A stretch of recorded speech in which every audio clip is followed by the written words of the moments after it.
everybody for coming. I'm Trisha Amaral, the admissions director for the Goshen campus. We are going to hear from Alexandra Thurstone in just a moment, our head of school, before we get into our parent and student panel. We have some dynamic sessions for all of us. We call them breakout sessions. And so after the parent and student panel, we are going to have 3 different curriculum breakout sessions that focus on the preschool, focus on the lower school, focus on the middle school. So you'll get to click on the Google Meet that's going to take you to the one that you want to partake in after the parent and student panel.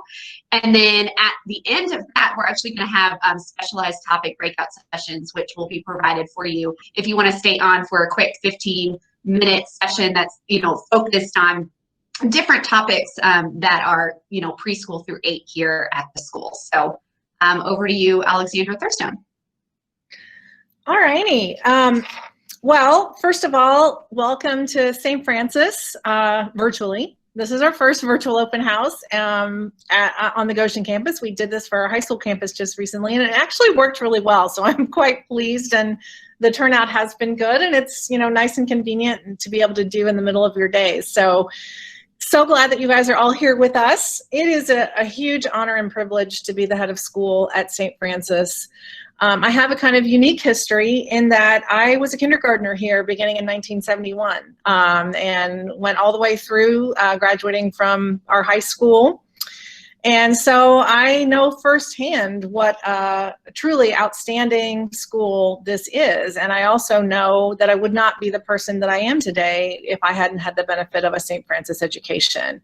I've also seen it from the parent perspective. I have 2 sons who also attended St. Francis K-12 and have now gone on to graduate school and college. And they're both very different, but it served them each very well also. So I'm going to just try to sum up quickly some things for you that I think are the 3 main things that make us very different than the other options you might be exploring. And you'll hopefully hear a lot of things echoed from the video you just saw, and then we're going to have a slightly less biased parent and student panel for you to hear from afterwards. But I think the 3 things that really make us different are, first of all, our academics. As you heard in the video, we're a progressive school, and I want to be clear that has nothing to do with politics. It's an educational philosophy created by John Dewey and Francis Parker, 2 of the great American education minds. And progressive schools believe a couple key things. First and foremost, progressive schools believe that students should be treated as individuals. They believe that classes should be active and engaged, as opposed to a teacher standing at the front of the room spitting out facts and asking them to be regurgitated back. It's a much more active and engaged, debate-oriented, discussion-oriented kind of classroom environment. We also believe that students should have a voice in their education. That even means, to some extent, what happens in the classroom. Teachers may modify what they're doing, what they're studying specifically based on who's in the room and what their particular interests are, and also perhaps how they demonstrate their knowledge, whether it's through essays or videos or any other kind of demonstration of knowledge too. It's not so much that we always dictate this is what it must look like. We also don't believe that hours of homework are effective in learning. So especially in lower school, we believe that work should be meaningful, that it should extend what's going on in the class day, but that students should be very busy and engaged in what they're doing in the class every day, and that the bulk of the work should be during that school day. It will increase a bit as you move into middle school and high school, but again, the idea is not that the hours of homework are measuring the worth of the education. And progressive schools are still all about, however, outstanding preparation and top academics. So we go about things a little bit differently than other schools do, but our results in academics are every bit as strong, if not stronger. And one example I just want to share with you that you may learn more about if you're looking at our lower school is our LIFT program. That's Literacy for Thought. It's a custom created program that we developed in partnership with Langsford Learning Acceleration Centers. That uses scientifically based reading research that guarantees that your child will learn to read and or will identify any challenges that may exist. And you can also see this those results of the St. Francis education in our college acceptance list, and AP exams, but I'm not going to dwell on those kind of things because most of you have younger children, and hopefully that's not the most important thing right now. But again, the key is that what we're doing does work and it pays off later. Another key aspect of progressive schools is our commitment to diversity. And that's not, it's a huge part of who we are, and it always has been since our founding. And that's because we believe we can't adequately prepare students for college and the real world in a homogeneous environment. Our goal is to have a student body that reflects the population of Metro Louisville, and we're actually pretty close to that. We're striving for a St. Francis education to be accessible to all who deserve it as well. And our commitment to diversity is not just evident in our classrooms and our student body, but it's in our curriculum as well. We work very hard to incorporate different voices, faces, religions, and points of view in our curriculum so that students learn about and understand ideas and people who are different from themselves. And the final very distinctive thing about our school that I think you will find is different than others, and is the joy that you will find evident in every classroom and every student. St. Francis is a joyful place. As an alumna myself, my memories of St. Francis are of happiness and loving to come to school every day.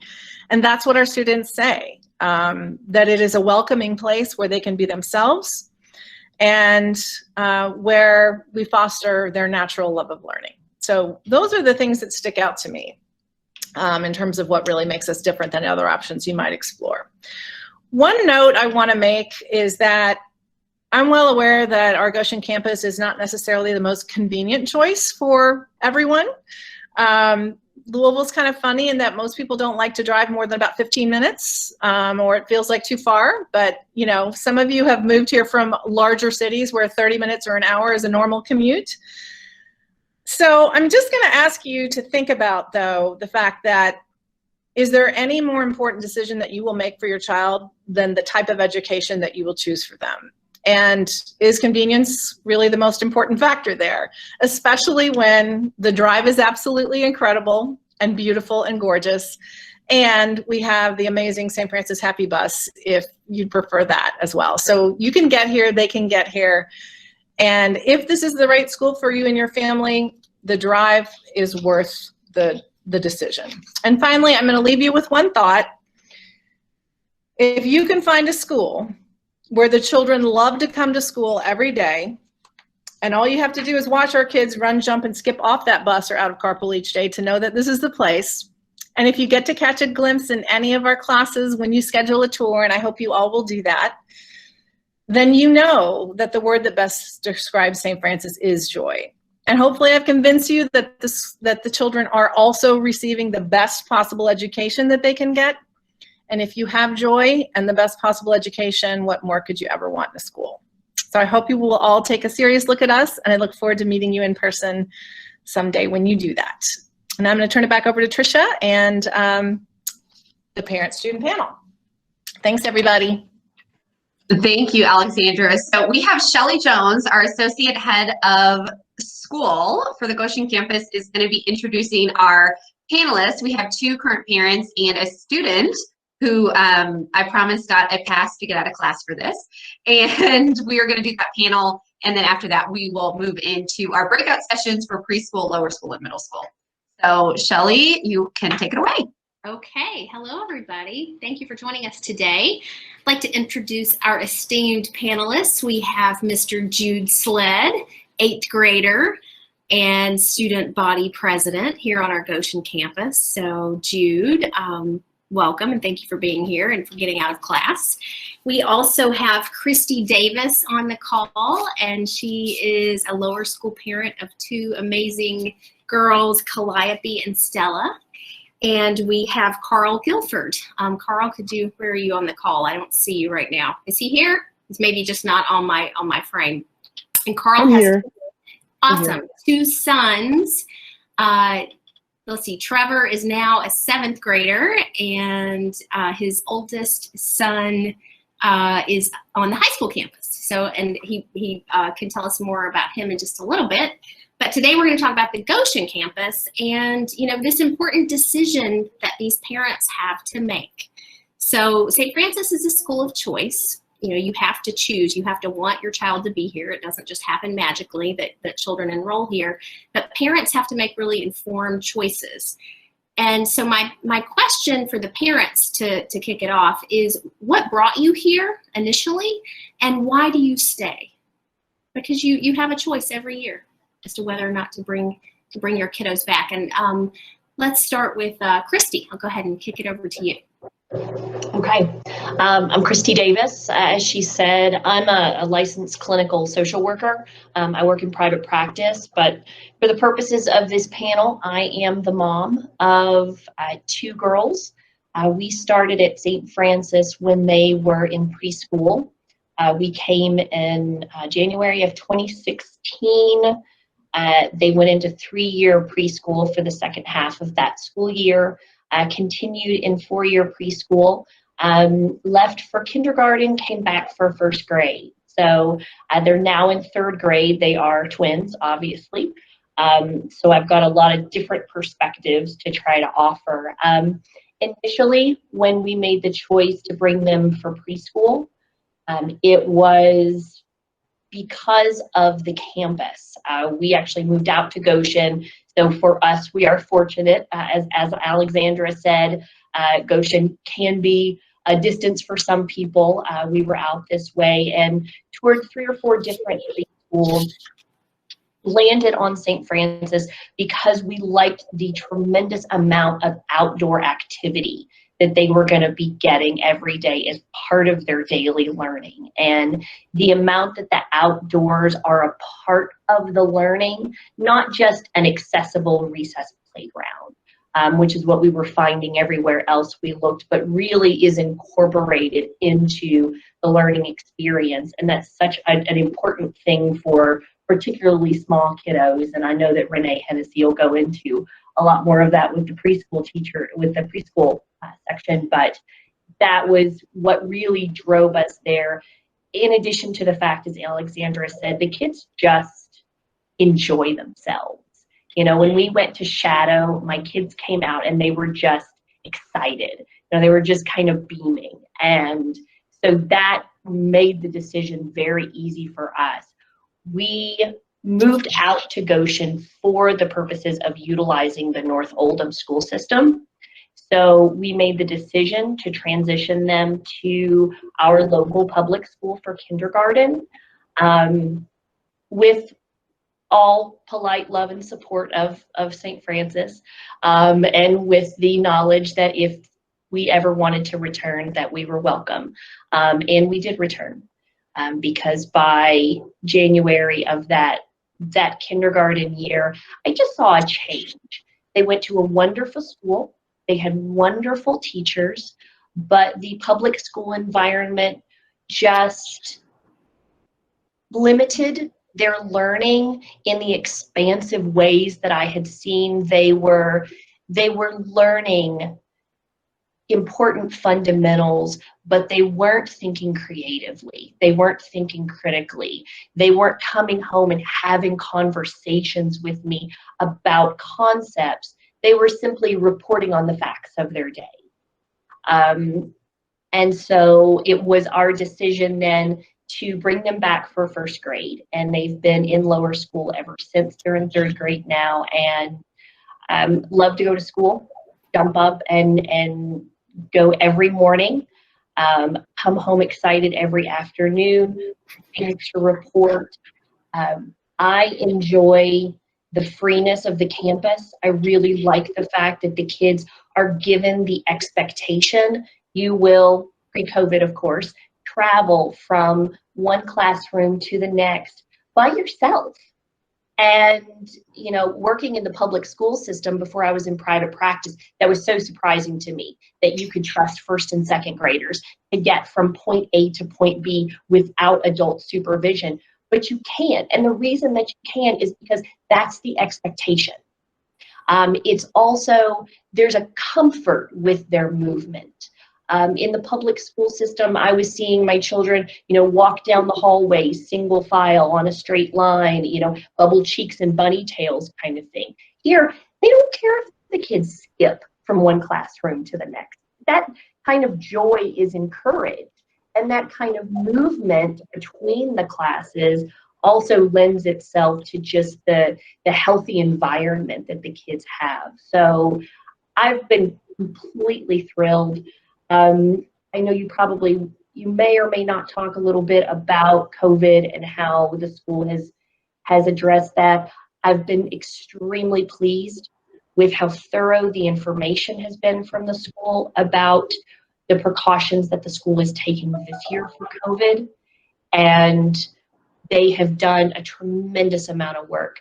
And as parents, we feel very safe sending them into that environment each day. So sorry if I was long-winded. No, thank you. Thank you so much, Kristen. Thank you very much. That's a great portrait of what drew you here, not once, but twice, and then why you stick around. So thank you so much. Carl, I know Carl is also an educator, and he's got a class to get to shortly. So Carl, I'm going to pitch it over to you. What brought you here, and why do you stay? Okay, well, first and foremost, I would echo all of Christy's attributes that she identified. Just as a parent, I want to go ahead and just reiterate that all the things that she mentioned were great, really well thought out attributes that not only drew us to St. Francis, but keep us here. As Shelley mentioned, I am an educator as well, so I feel the unique privilege of my experience as an educator are embedded in my thoughts as a parent at this school. From the get-go, how we got to St. Francis, well, our student body president and his brother happened to be good friends with my sons, and so when we were struggling in the public school sector, conversations with them and their mother helped lead us to St. Francis, and we've been extremely pleased ever since. My oldest son, Jordan, is a 10th grader downtown, and my youngest, as Shelley mentioned, is a 7th grader on the Goshen campus. And both of them couldn't be more different, but it's amazing how St. Francis feels like a customized school for both of them. And it's great that the specialness of this place can adapt to who they are and not just tolerate it, but embrace it and love them just passionately, and through that love, give them a love for school, even through their own personal struggles at times, through their own areas of challenge. They never question for a minute whether they are loved or cared for. And as an educator, especially, I'm a special ed teacher. I'm very passionate about, your students are never going to learn from you if they don't know that you care about them. And that's embedded in every single person that they encounter at St. Francis, whether it's a teacher that they have on a daily basis, whether it's a teacher from another grade level, an administrator, Ms. Gavin at the front desk. I mean, everyone from the second they arrive in that community makes them feel special, which I think is a vital part of education. Clearly I'm, academically minded, I dream of the standards, the academic standards when I sleep, but St. Francis is so much more than that. And my sons are growing into young men already that I am extremely proud of. And so much of that has to do with the opportunities they're given at St. Francis, the way their ideas are embraced, the way they get to wrestle with real life, issues and challenges and victories and defeats has been a very critical part of their development. And I just couldn't be more grateful as a parent. Thank you, Carl. Thank you so much. Before Carl has to leave us, I want to be sure that parents on the call, if you have questions that you want to ask of our parents on the panel, please be sure to put those in the chat. I do want to also give Jude an opportunity. We've got 5 more minutes left here with our panel. So Jude, I'm not going to ask you what brought you here and what keeps you here, because that's your parents, right? But I do want to ask you kind of a tough question. And Carl got into this a little bit with some of what he was reflecting on about when there are problems, when there are challenges in the school, whether it's, maybe somebody's not behaving the way that they should, or maybe somebody's not academically performing up to par. Like, you as a student, when you witness any kind of challenges or problems at school, what's your observations on how that gets handled here at school? How do people respond to problems in the St. Francis community? So here at St. Francis, the way that I've observed people handling problems is the students usually try to sort out the problem first between each other to see if there's a way that they can actually solve the problem that they're having.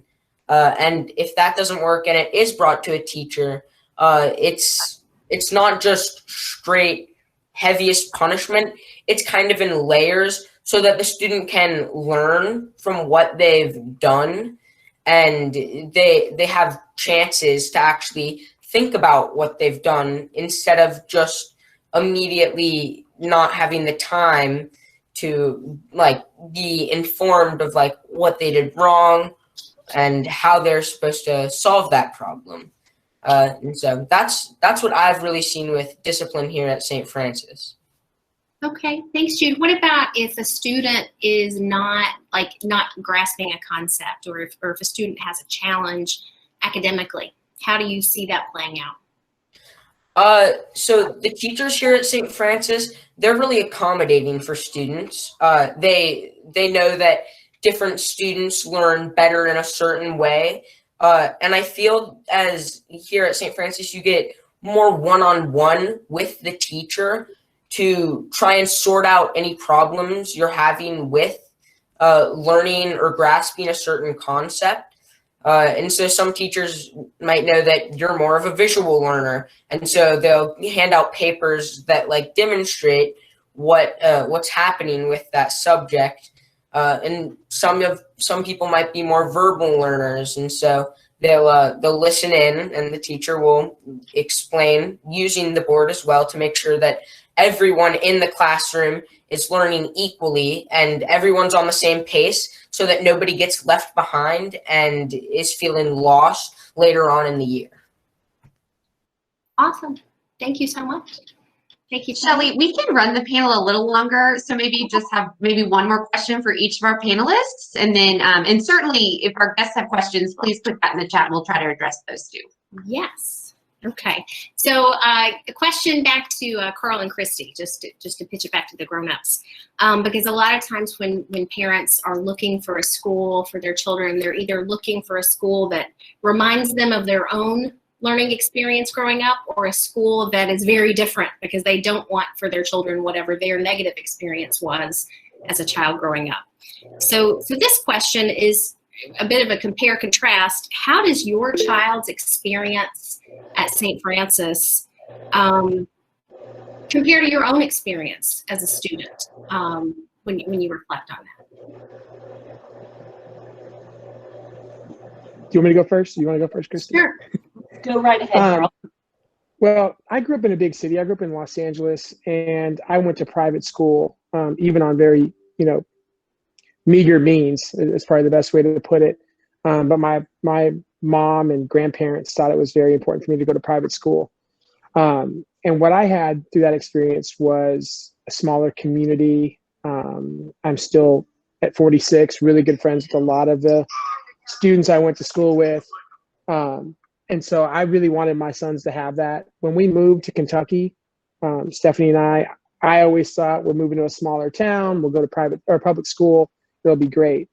But, here we are in Louisville, and I just really value that. I believe my sons are getting the same experience I did. And I just, even as a public school teacher, as much as we try, and yes, you can find your ways through certain communities, but it's not as a natural flow, I think. And so I hope I'm answering the question correctly, but in light of mine experience, I am grateful that I see similarities to what I got to have, which I felt was a real blessing. to what my sons have at St. Francis? For me, I went through the Catholic school system in Western Kentucky, where I'm from. And so what I love about St. Francis that mirrors positively my experiences is similar to what Carl stated. Being in a private school system, especially a smaller town private school system, there were smaller class sizes.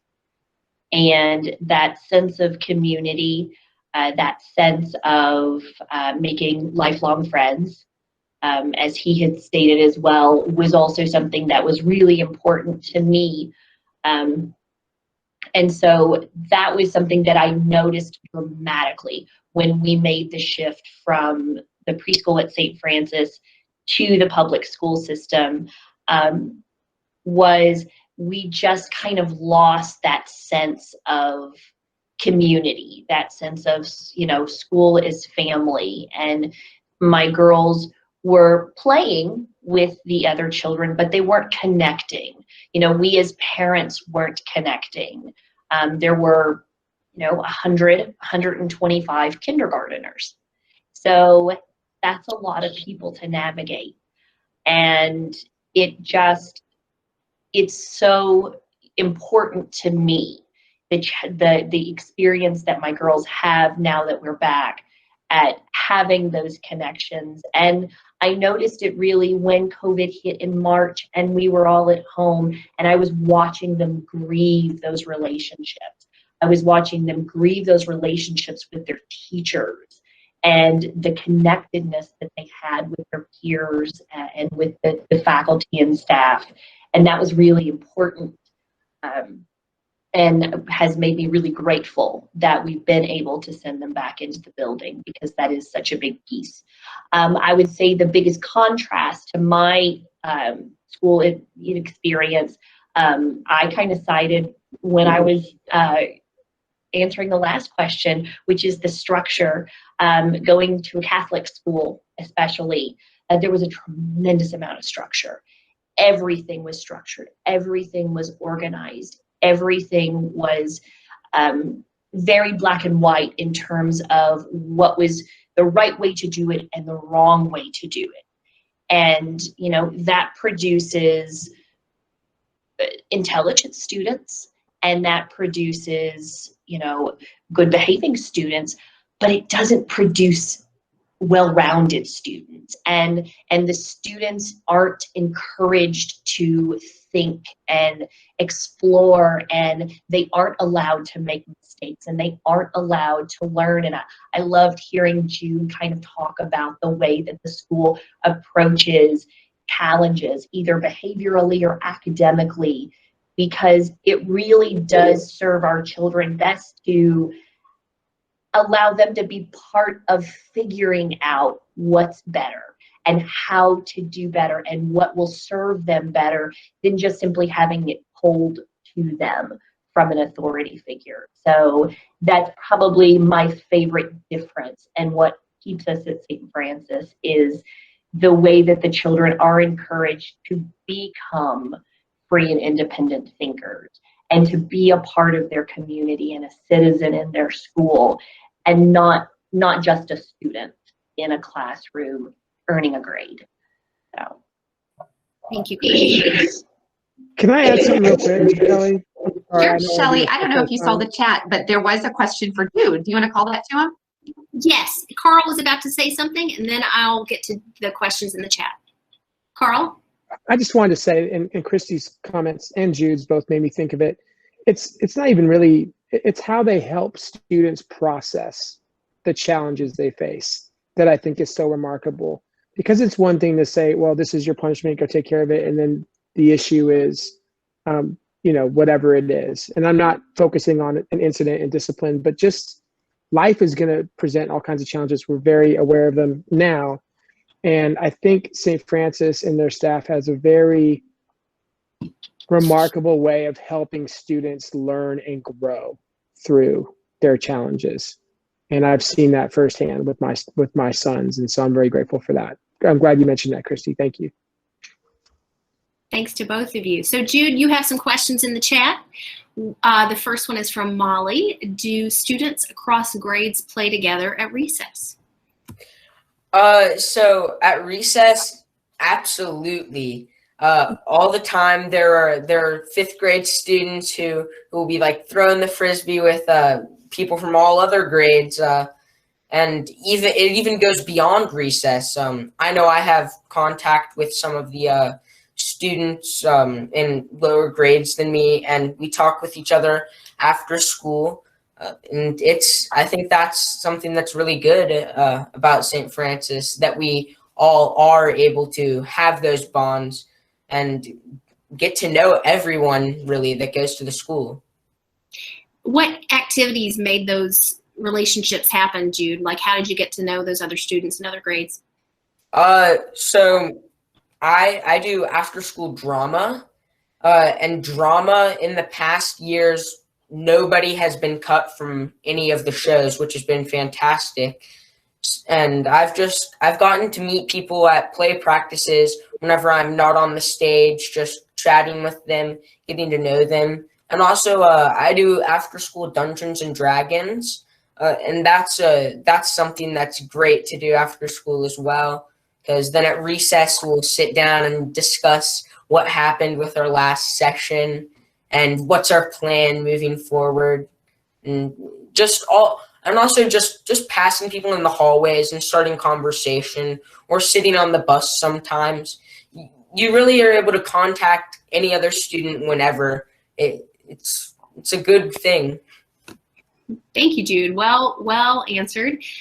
Candace has a general question. What leadership opportunities are available for students at the lower school? So we've got a lower school parent, and Jude, you were a former lower school student. We have our lower school director on the call as well, Jen Griffith. Who wants to field that one? I'll be happy to, and then Jude, if there's anything that I don't mention, please feel free to pipe in. We do start our student council in the lower school. So second, third, and fourth graders, each year there is a girl and a boy from each grade who, as many people can run as they want, and everybody has to give a 2-minute speech and say why they want to be on student council, and then their peers vote for them. And so every year we have 2 second graders, 2 third graders, 2 fourth graders. Those are wonderful opportunities for kids to get involved. Some are involved in lower school and maybe do 1 year in lower school and then don't run, and then do it again in middle school. So lots of different students participate. And then I would say the other ways that they can have leadership opportunities is in the classroom. We have so many things going on with the differentiation we do in the classroom that there are often opportunities for kids to help each other, to do projects, to take the lead in that way. There are just a lot of things that happen organically throughout the day. We also do have what we call a buddy system, where older kids are put together with younger kids, and we have not done it yet because of COVID, but in previous years, and then hopefully in future years, we plan an activity about once a month where they just have someone special that they're connected to, and every month they get together. So that's really wonderful, and the younger kids, of course, love it because they look up to the older kids, and the older kids get a chance to really kind of mentor someone younger. Jude, is there anything that you can think of or would you like to say anything about buddies or anything like that? Just to kind of add on to student council, as the student council president, I've since fourth grade, I believe, I've been going up through the ranks. And so in the lower school student council, there is contact with the middle school student council to correlate things across the entire school. So to where we pair a buddy day and a pajama day, and so everybody's all matching and whatnot. And that's another thing with the student council. Jen, I might just add real quickly, if you don't mind. I think another great way that students get leadership opportunities, well, there are 2 things. One is we have a lower school morning meeting once a week. And so various classes will make presentations or demonstrations of their learning. So a lot of kids get the opportunity to kind of speak in front of the whole division, which, you know, sounds scary, but when it's part of normal, you know, weekly life at the school, it becomes, you know, a normal thing to do, and kids love to share their learning. So that's a way. And then we also start athletics in junior kindergarten, actually. So athletic teams, we have, well, this is a little different year, obviously, but normally we have, you know, athletic teams beginning in junior kindergarten. And so kids get the opportunity to take leadership roles on those athletic teams, and then also share their victories or just their very excellent effort with the whole lower school division at the morning meetings as well. So I just thought I'd mention those two other things. Okay. Thank you all so much. Thank you to our panelists. We'll give them a Zoom round of applause, Google Hangouts round of applause. Fabulous job. Thank you so much for your candor. Trisha, I'm going to pitch it back to you, and you're going to give us our instructions for how we get to the breakout session. Good afternoon. My name is Renee Hennessy, and I'm the director of the preschool. And I wanted to talk a little bit about myself and my experience with the preschool. I have 25 years of working for St. Francis School. I have taught in all of the classes, ages 2s, 3s, and 4s. And for the last 9 years, I have been an administrator for the preschool. So as you can hear, I am dedicated to the lives of little people. They bring me joy, and we hope that we can bring them joy with our program. I want to talk a little bit about our wonderful faculty and staff. Our preschool teachers, I feel like we're really unique in that half of us have been with the school since the inception of the preschool in 1995. So if you want to do the math, 4 of us have been here for a while.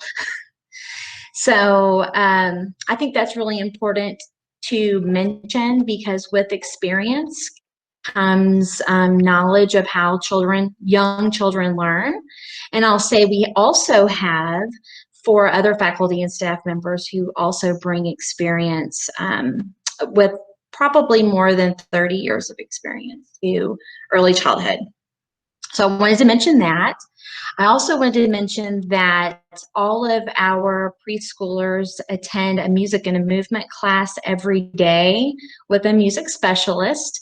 And this isn't something extra that parents have to pay for. It is embedded within the curriculum, and it is planned for each day. In addition to that, we spend probably an hour, and Carmen, you can add to that. You probably spend more time than that with your class outside, but we do value outdoor education for little ones. We do, we plan for it.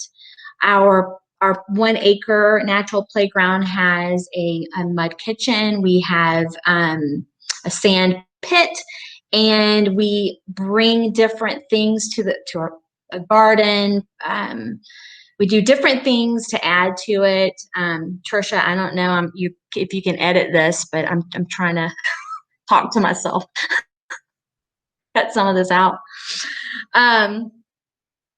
So in addition to that, I thought I'd also mention our curriculum and how it emerges. So for preschool, in particular, our curriculum emerges from the interest of children and the things that they're interested in. We provide materials for them each day in things that we think that they may be interested in. I know that in particular, one group was interested in bats, so the teacher checked out books about bats, and the children learned more about bats in their class. But that just shows how through what we do, we really try to gauge what children are interested in to meet their readiness skills.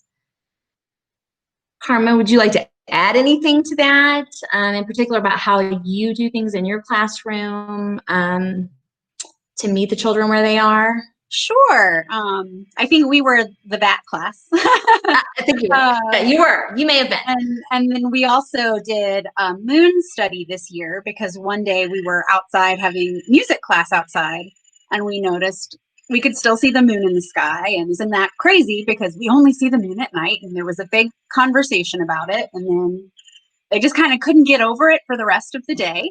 and we had to talk about it, and I didn't really know why we could still see the moon even though it was daytime. So I got some books from the library, fiction, nonfiction, and we did some learning, we did some reading, we did some exploring, and that study culminated with a giant, beautiful paper mache moon that's now hanging in our classroom. And that's sort of where we get our little kind of blocks of study, just from our daily experiences. And then it culminates either with a project or sometimes just a journal entry, where the kids can kind of document and record their experience and, you know, what they thought was most interesting and really what struck them the most. Great. Renee, do you want to comment a little bit about maybe what sets our preschool apart from some of the other preschools in the area, and then maybe just give a little bit of a routine of what a day looks like or morning looks like for our morning preschoolers? We have a few minutes left, and we'll just finish up with that. Okay. I think one of the things that is unique about our preschool is that the community of our class and our teachers taking the time to meet each child where they are and document their learning for that particular child, not necessarily looking at the group as a class, but kind of celebrating every child individually for who they are, and then helping them take challenges and risks and learn new things. And with that takes a lot of time. And I'll say that our teachers put in the time because we want our children to be successful and to see them grow. And there is this authentic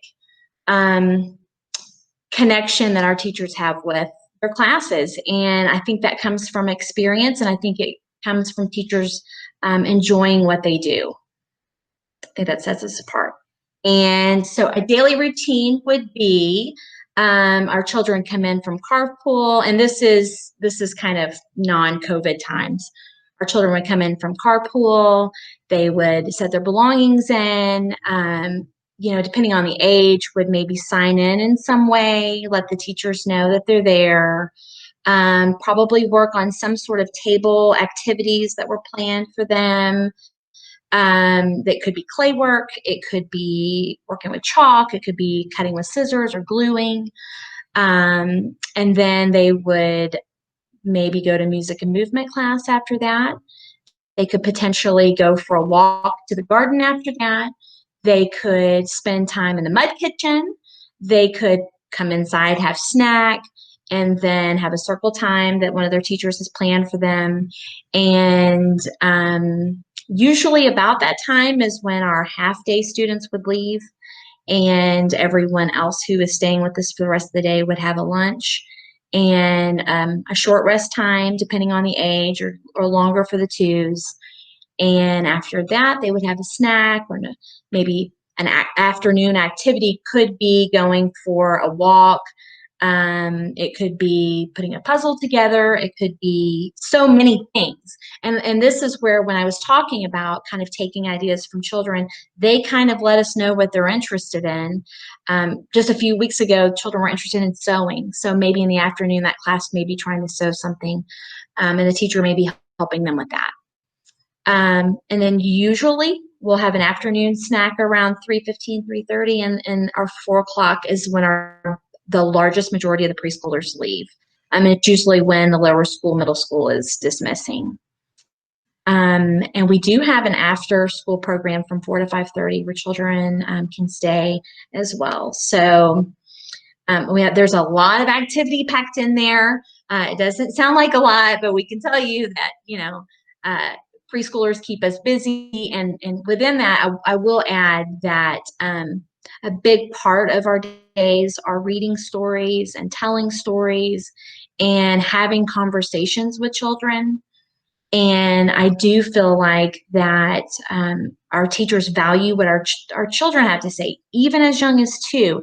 We want to get down on their level, and we want to hear what they have to say. And I would add that also sets us apart from some of the others. It's not rushing them through their day, but it's really being a joyful participant in their day and celebrating that with them. Well, thank you, Renee, Miss you. Hennessy, and Miss Carmen. Thank you very much. So my 2 and 4-year-old attend the preschool. My 4-year-old's been at the preschool for 3 years, and she loves coming to school. And my 2-year-old also loves coming to school. So thank you very much for sharing the session, and thank you, Miss Carmen. And I hope everybody has a wonderful rest of their day. Thank you. Thanks. On the Bye. call is Alexandra, as you might, as we saw her in the first session. And then Annette Rudd. Annette, if you wouldn't mind just waving to everybody. Annette is one of our amazing kindergarten teachers. And just to make sure that kind of we cover the different areas that you're interested in, would you mind either putting the grade that you're looking for in the chat or just unmuting and telling us? Because if we have all kindergarten parents, we want to focus on kindergarten.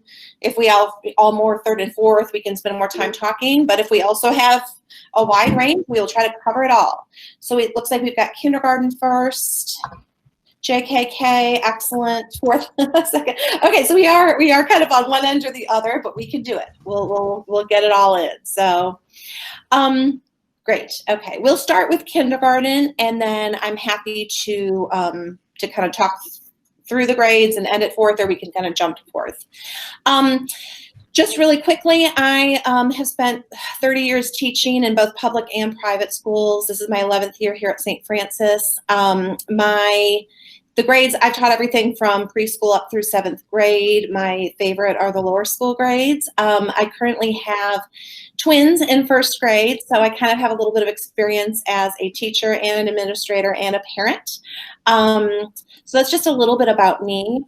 My kids have been here since they were in preschool, so I've had the experience of having them in school for a few years now, and they did do both the JK and the K program, so I'm happy to answer questions about that.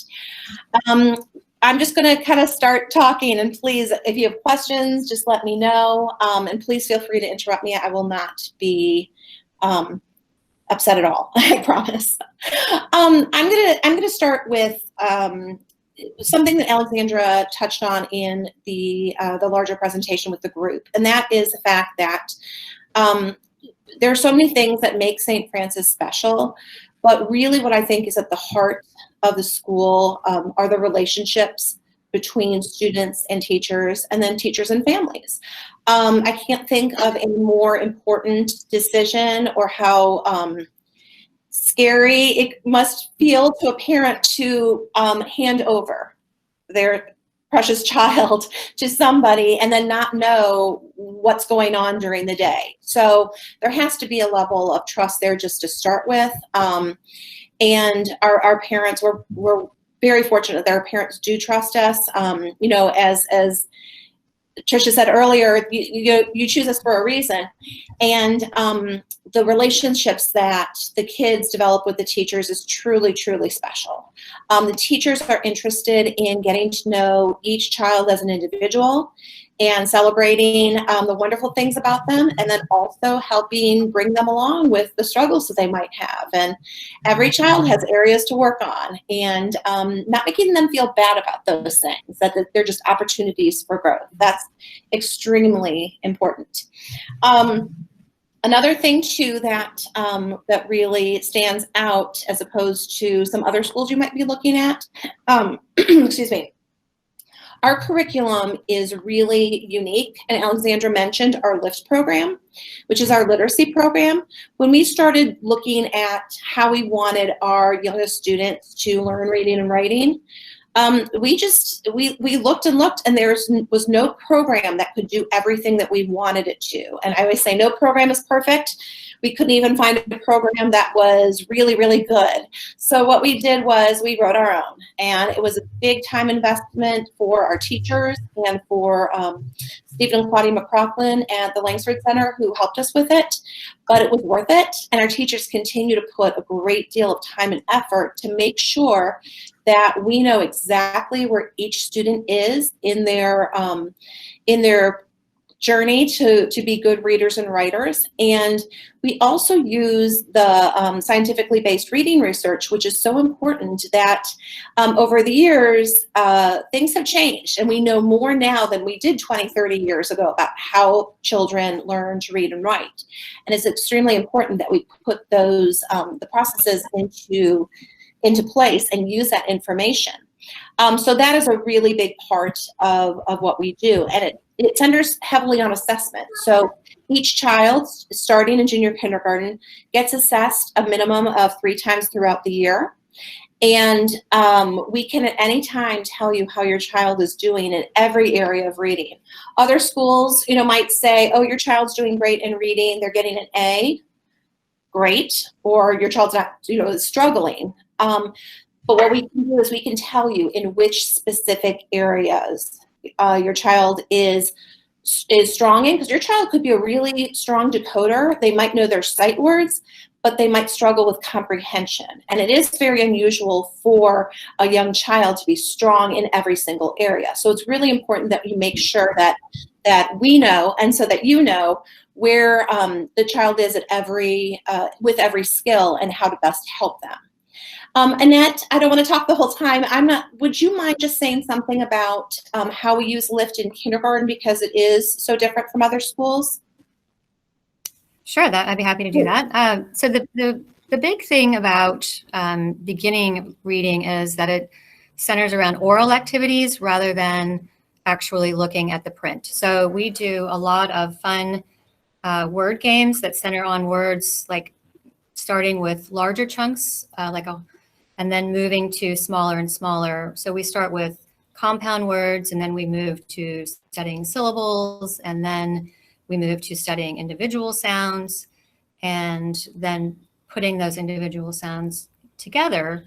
So, and then of course, all 3 of those things are continuing to rotate through our cycle. But for example, we could use fairy tale stories and pick out words from the fairy tales to use to do these fun word exercises that sort of make our brains nimble and able to separate sounds and words, and then put the sounds back together again. So that's the basic early years that a lot of times I think get overlooked in some programs.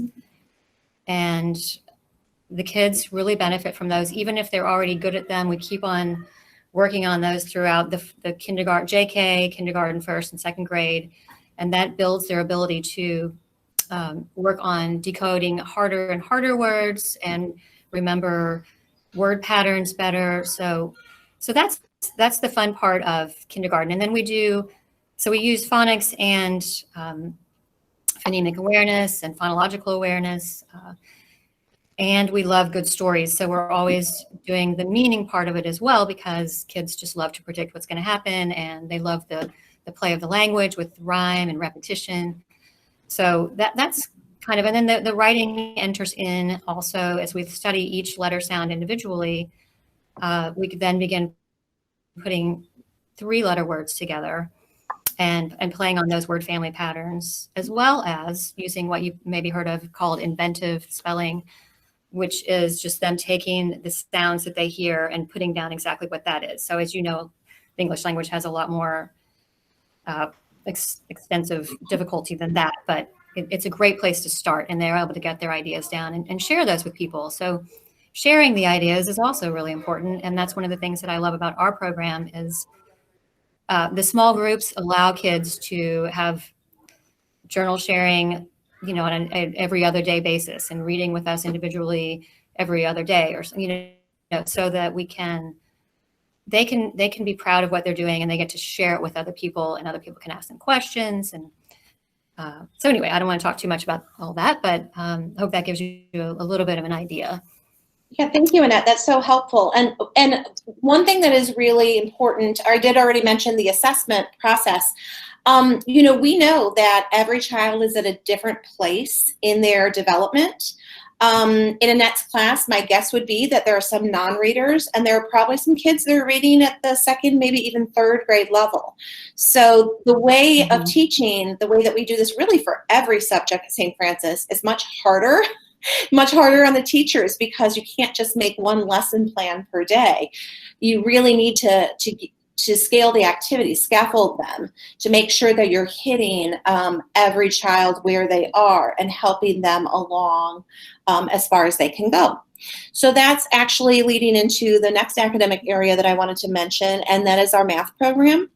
A couple of years ago, we took a look at what programs were available, and we were interested in adopting a program that would feed into our middle school program, which is a program that is based very heavily on problem solving. And we ended up going with a program called Origo. And Origo, it comes out of Australia and New Zealand. And it is based on 25 years of research by math PhDs. And it really solidly centers on number sense. So a lot of programs will emphasize kids learning facts, but really what is most important, especially in the younger years, is understanding how numbers work and being able to manipulate numbers, take them apart, put them together. And in all my years, and I am a math teacher, I still teach second grade math, I've never seen a program that teaches number sense so well. The things that my second graders are doing in my math class right now, it's amazing compared to other programs I've used. And again, I say no program is perfect. Origo is pretty close. But we also, one of the great things about teaching at St. Francis is we have the flexibility and the autonomy to use resources that we need. So there are some students that are strictly following the Origo program. And then I have some kids that are working at a higher level. And that's important to have that flexibility, again, to be able to teach each child where they are and give them what they need. Oh, thank you, Kanisha. Okay, I'm gonna talk fast. So we also, of course, our science is very hands-on, is based on the national science standards. That's super important.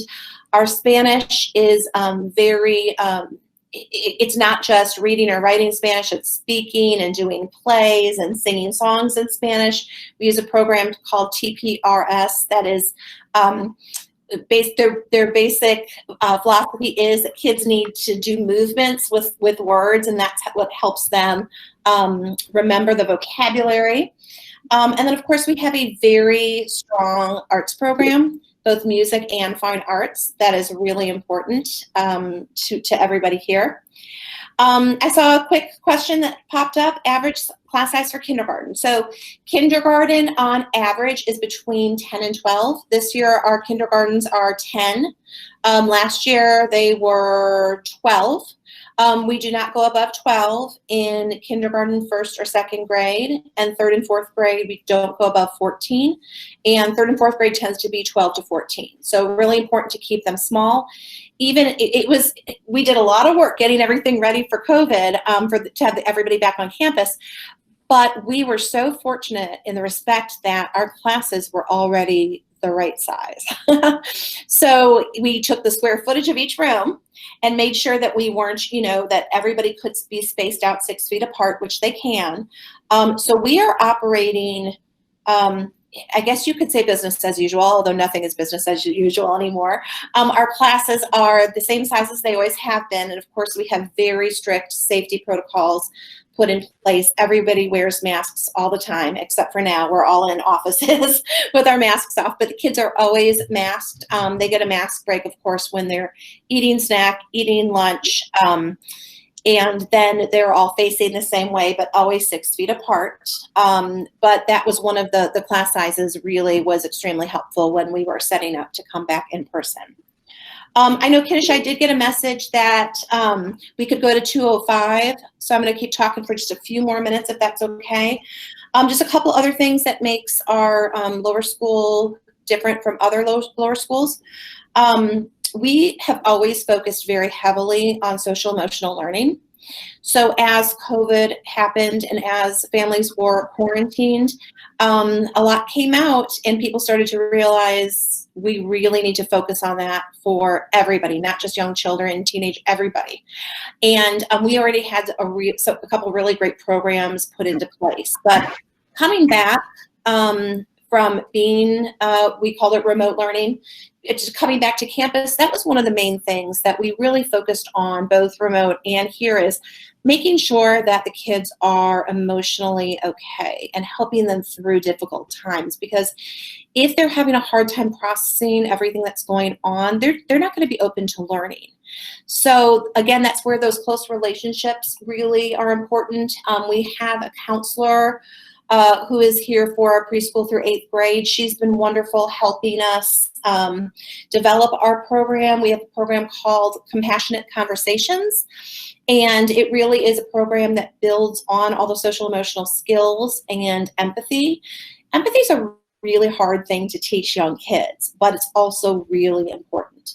So we take the time, we have what we call a lead class every day, which is really like a homeroom, and we take the time to sit down with the kids and really have the important discussions about feelings and about how you communicate with other people, and giving the students the words and the vocabulary to help them be able to express themselves. It's so important. So that's something that we have always been really great at, and we continue to work on. Another thing that's different, and somebody mentioned it earlier, I think it was Carl, about discipline. People come in a lot and say, what's your discipline policy? We don't have a standard discipline policy that we use. We use something called restorative practices. And that is based in the fact that it is very important. You can look at the behavior. Let's say somebody broke a rule, and give them a consequence. But until you know why that behavior was there, why a child might be acting out, you're probably not going to help the situation very much. So we take the time again to sit down, talk to kids when things aren't going well, and try to get at what is going on, because I'd say 75 to 80% of the time there's something emotional underneath that's really driving the behavior. That's where the counselor again helps us. And then the really important piece of restorative practices is thinking about how your actions or your words affected other people, and acknowledging that, making a plan for next time, and then making amends. How can you make this better? How do you rebuild the relationship? Because if you've broken someone's trust, you really have to think about how you're going to try to get that trust back. I hear a lot about schools that have the clip up, clip down systems, or the red, green, yellow cards. And if a child misbehaves, flips a card, what's going to stop them from doing that again, right? And if nobody's taking the time to really talk to the child and find out what's going on or what they need, the behavior probably is going to be repeated. So we want to really get at everything that's going on underneath. Woo! Yeah.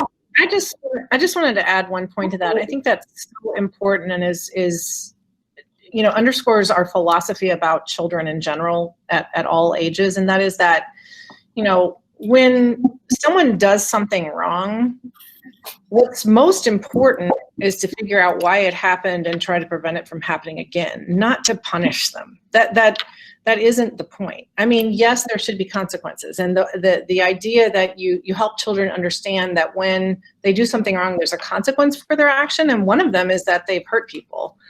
Children understand that. They don't want to hurt people. They don't want to do something wrong. So, so many discipline systems are just about the punishment and labeling people. And again, the whole label thing is really, really destructive and not helpful. Again, if your goal is to try to ameliorate the situation, what you want to do is help kids make better decisions. So that's really how we view discipline.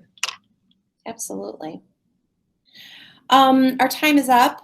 That felt way too short. I am going to be, my next session that I'm going to be at is partnering with parents of young children, and I'm happy to continue. I'm going to be doing that session with Renee Hennessy, who's our preschool director. Kanisha, you're going to put the links in for the breakout session? She's putting the links in. I just want to mention one other thing. So there are a couple other breakout sessions. You can choose one more, and then we'll all come back together at the end in the big group. So any questions that you have that we haven't answered, you can ask at that time. And obviously you can also ask them anytime, after this as well. Yeah. But we will come back together just sort of for a final Q&A at the very end. So thank you. And I'm sorry, I feel like I talked so much. I apologize. If you have questions, I'll be back again at the end. I'm happy to answer any lower school questions. Annette, thank you for joining us. I know you have to get back to your class. You're welcome. I enjoyed being here. Good to see all of you. Thank you. Thanks so much. Okay. All right, so hopefully everybody sees the breakout session options, and you get to, again, choose one. They'll all be recorded, and you can see the others if you'd like at another time, but choose one for now, and then we'll see you back at the end in the big group one more time. Thanks, everybody. Hi, guys. Zach Cohen, the middle school director, and this is my first year, so I've been here only a few months longer than, well, any of you or your kids will be. I'm originally from Brooklyn, New York, and spent the past 5 years living and working at the American International School of Johannesburg in South Africa. In just a moment, I'll turn things over to Shelley as well, who will introduce herself once again, and then we'll get started. But before that, we thought it might be nice to do a little bit of an icebreaker to get to know each other, and this one will be quite simple and, of course, middle school oriented. So if you want to unmute or go ahead and share it in the chat, which I guess Alyssa will read out loud. What was your favorite band or your favorite song from when you were a middle schooler?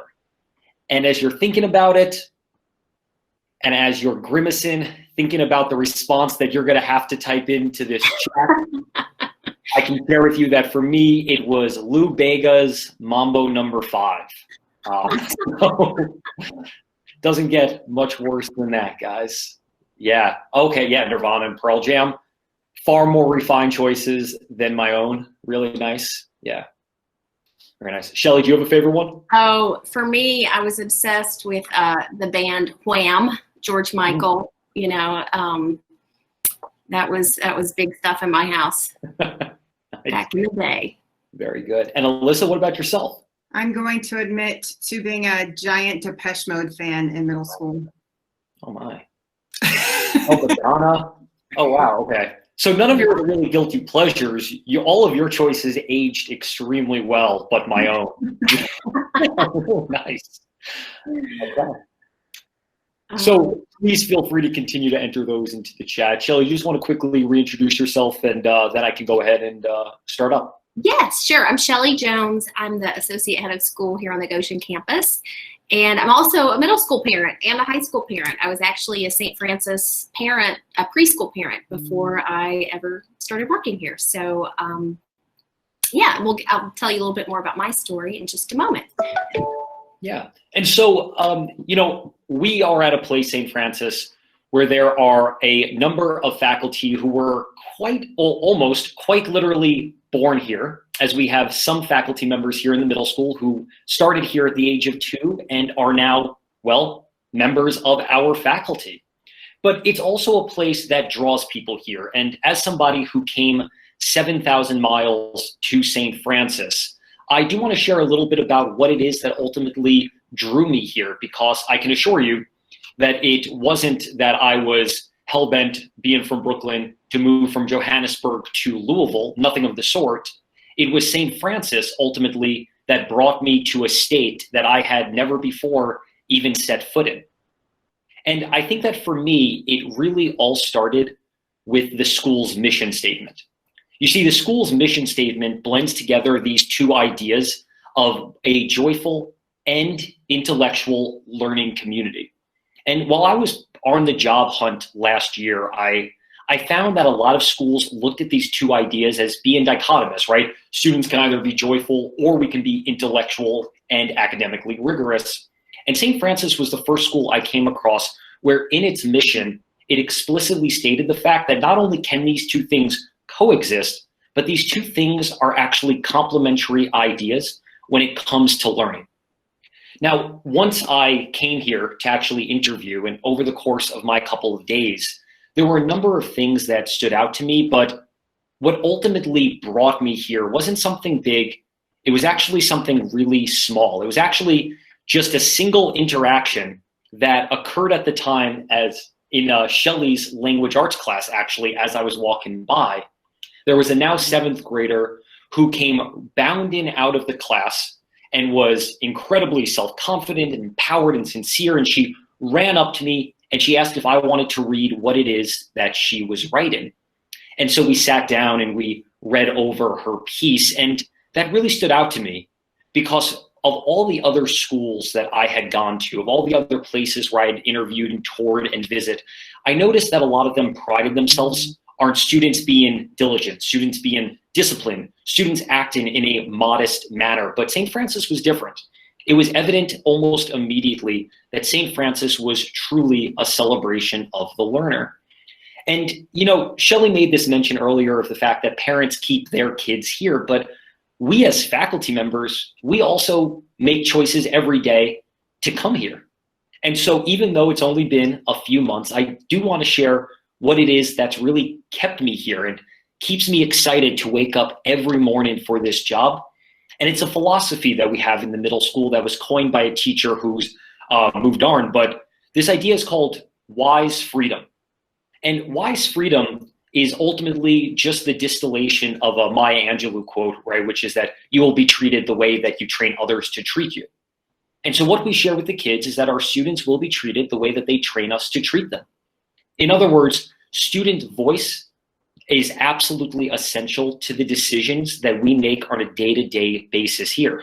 Student voice is not something that we just want to hear, but it's something that we actively seek out. It's something that we value, and we believe that it's integral to the, well, learning experience that our students are going to go through. This is exemplified when we make decisions about what lunchtime should look like. It's exemplified in when we make decisions about what an 8th grade chill zone should look like in the midst of COVID, or ultimately what recess or cell phone policy should look like. Student voice is a part of everything that we do here. It is part of the very fabric of St. Francis. And for me, that's what keeps me excited to wake up every morning and come to this job. Shelley, what about you? Thank you, Zach. So as I said, I was first a preschool parent. I moved here from Indianapolis. My husband is originally from Louisville. And so we knew eventually we'd probably move to Louisville when we had children. His parents are wonderful helpers to us in raising our children. Those boys are now 8th grade and 10th grade. And I drove down here a snowy day in January looking for a preschool because I didn't realize at the time when the preschool admissions season was happening. And so I came down, and my background had been as a language arts teacher and an English teacher. I was teaching in a progressive high school, teaching AP language and composition and creative writing, and but had studied, you know, best practices in literacy and what's the best way to teach a child how to learn to read? What's the best way to work with a child, and honoring who that child is as a human being and as a learner. And so that's really, you know, how I practiced as an educator and what I was looking for my kids. And within about 90 seconds of my tour of the preschool, I knew, okay, this is our school. Didn't know where we were going to live in the city. Didn't know anything else other than in June we're moving to Louisville and this is going to be our school. And the rest, they say, is history. So I'm entering my 11th year here. I was a language arts teacher in our middle school for 10 years, and also the middle school dean of students. And like Zach, I'm new in my role. This is my first year in my role as the head of this campus. So I'm really excited to welcome new families and to see how we build, you know, your family story with what brings you to St. Francis with your children and how they're going to continue to grow and develop and learn. I've hardly met anyone who will say, oh, middle school, I wish I could go back and relive those years. Middle school is the best. You know, you don't hear people say that about their lives in reflection. Our students don't say that here. You know, I talked to my own son, my 10th grader, and even my 8th grader. They're having a phenomenal middle school experience. They're engaged in what they're learning. They feel connected to their teachers. They receive appropriate challenge. You know, students who are either gifted or students who may have some learning differences, and or there are students who have both of those things, are really well served here by how we're able to differentiate and personalize learning. And we're always striving to do a better job with that. So that's for me what my story is in terms of what drew me here and what keeps me here is this idea that we always have more work to do, and COVID school times have given us a immeasurable amount of extra work, but we have been really intentional about how do we keep all the wonderful things that are true about St. Francis still true while we're doing school slightly differently due to the pandemic. So with that, Zach and I and Alyssa as a parent, we could answer any of the questions that you have about curriculum, about activities. A lot of that you can read about on our website.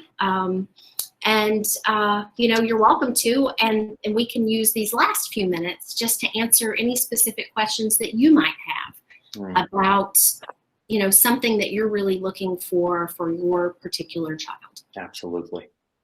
I did see a note from Tricia. We're going to go to 2:05 since we started a little bit late. So we have time to answer your questions. Fantastic. Thanks, Alyssa. Are there any questions that we might have? And I think it's a small enough group that we can unmute and maybe even introduce ourselves and share what questions might be coming to mind.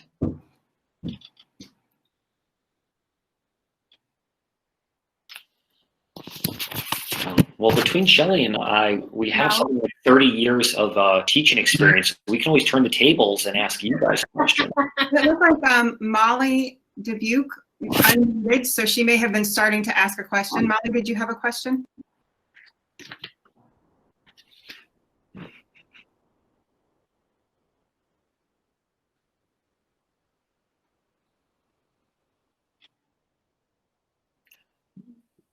Oh, you're muted, Alyssa.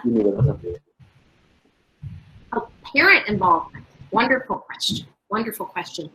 We have lots of opportunities for parent involvement. It looks a little different this year due to pandemic school, but we have a very active parent association that meets once a month, and all parents are welcome to attend those. And right now, those are happening just like this meeting is through Google Hangouts. There are parent opportunities to support with athletics. There's parent opportunities to support in the library. There currently a group of parents meeting every Monday morning after carpool to practice mindfulness together outdoors on our beautiful campus. We've been doing a lot of work with mindfulness-based stress reduction with our students in the past few years, and there's anytime there's a parent group that's interested in gathering and learning more together, we will facilitate that to make that happen. We also do a lot with parent education and parent partnership around educational initiatives that we're having at school. There's an upcoming parent opportunity to learn about just managing stress and the emotional well-being of students and parents and families during the pandemic. And so there are a lot of resources for parents and opportunities to connect that way. In pre-pandemic times, we need lunch volunteers quite frequently, and that's a wonderful way. We hope to get back to that next school year. A wonderful way to be here and to see the student culture in action and to have a delicious lunch and to connect with the other parents who are also serving alongside you.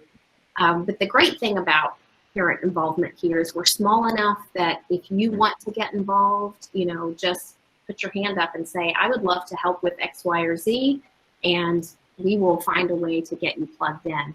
Alyssa, you may be able to speak to more of that from your experience. I can tell you that I have really gotten so many or created so many great friendships with the parents at St. Francis. They're so welcoming. I definitely, before I worked for the school, I was a lunch volunteer, and I loved watching the interactions my kids were having when they didn't realize I was paying attention. But also, I've just through volunteering for school parties for Halloween and getting involved in a Girl Scout troop that was a parent prompted group that we started.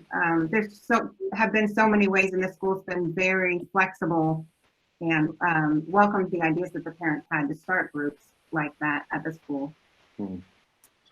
Molly typed her question into the chat. She said, we were wondering how opportunities for social interactions are being handled during COVID. Yeah.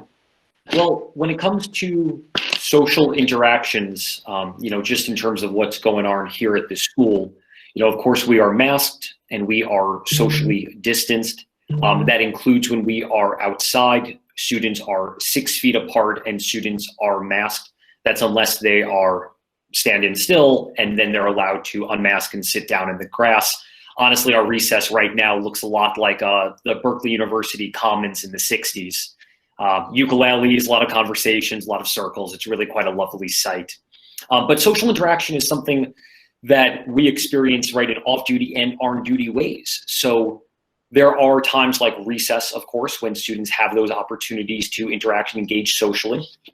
But we also have those opportunities integrated and built into the very way that we teach.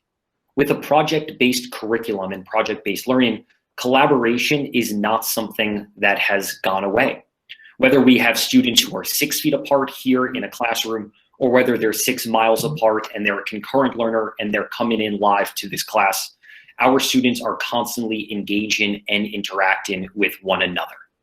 So collaboration is something that's happening in all of our classes, and it's happening and something that is happening as well during our 2 recess periods, our lunch period, our snack period also. Shelley, maybe anything you'd like to contribute there? Yeah, just again with the extracurriculars, drama is still happening. Dungeons and Dragons are still happening. Athletics are still happening. They look different, but just the same as any other school year, the more a child participates, the more connections they're going to build. We also do a lot of work, and there's a breakout session on this next if you're interested, but our advisory programs and other student clubs make spaces for students to get to know each other. And like Jude was saying in the previous session, there's really a lot of inner grade level friendships that emerge in a small school like St. Francis, and that's a really cool thing to see. Our students are not starved for social connection right now. And even our concurrent learners, and right now parents can choose whether they want their students to be in person or whether they want their students to learn remotely. And so even for those concurrent remote learners, there are social opportunities for them to plug in as well through the different after-school programs, not athletics, although those students can come and participate in athletics if their parents choose. But most clubs and programs that are happening also have a virtual component. So, our students are feeling well connected, whether they're choosing to be in-person learners or remote learners. Okay, it is 2:05 now. So I'm going to paste the links for the next group of breakout sessions. So once you log off, you can click on any of these links to join the session that most interests you. So student life and athletics clubs and athletics clubs and the arts, counseling and the learning center is the second option. Diversity, equity, and inclusion is a third option. Outdoor programs, mindfulness, and advisory. It kind of pasted funny, so I hope this makes sense. And then finally, partnering with the parents of young children. So go ahead and click on one of those links, whichever one most interests you, and they're all going to be recorded and shared with you. If you obviously can't be in 2 places at once. So thank you so much for joining us. Thanks all. We have Reed Gabhart, who is the emeritus head of our campus. So he's a math teacher and also is our drama program director at both middle and high school. We have Bob Berkey, who teaches music in the middle and high school and runs our music extracurriculars for those divisions. And then we have Shavar Coward, who is our athletic director for the JK8. So Shavar, why don't I let you start out, and you can talk a little bit briefly about lower school athletic activities. And obviously we're going to talk about sort of non-COVID times because things are a little different right now. But a little bit about lower school, a little about middle school athletic activities first. Okay, yeah, we at St. Francis believe sports provides a wealth of opportunities for our students, of course. A well sports program helps meet students' needs for self-expression, social, mental, and physical growth. The sports we offer in the fall, I'll just go through seasons. In the fall, we offer soccer and field hockey for boys and girls, co-ed for soccer, girls only for field hockey. In the winter, we offer basketball, JK through 8. In the spring, we offer track, baseball, as well in the spring. And there's also 2 other sports, volleyball and tennis we offer at St. Francis, but only for 7th and 8th graders, but they play up with the high school. So overall, that's the sports that we offer here at St. Francis. The lower school, JK through 4, basically our teams participate in YMCA leagues or just youth leagues around the city. They practice maybe once, twice, no more than 2 times a week. And then they're usually coached by parents and volunteers. Of course, in middle school, all of our teams the breakdown goes from 5th to 6th grade. We consider that our B team, and our A teams are 7th and 8th, and they practice anywhere from 2 to 3 times a week as well.